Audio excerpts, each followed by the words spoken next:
Саламатсыздармы, қош келдіңіздер біздің каналға. Үй жағдайында бауырсақ істейміз. Маған осындай ыдыс керек. Жылы сүт, комнатный температурада су, керекші мөлшерде ұн, 1 қасық тұз, 1 қасық шекер и 1 қасық дрожь саламын.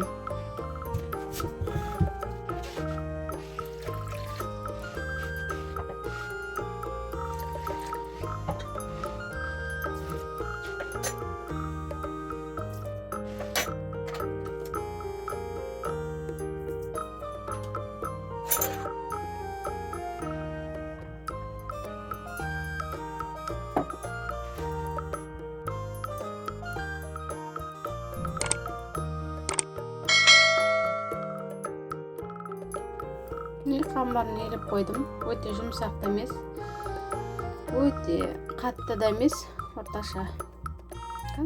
Қамырымыз көтерілгеннен соң бауырсақ пісіріп аламыз.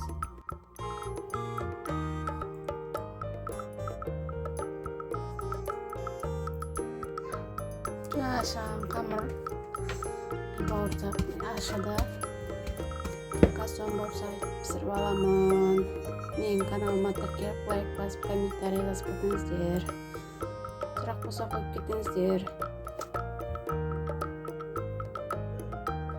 Міне менің бауырсағым дайын болды. Лайк басып, комментарий басып, тіркеліп кетіңіздер.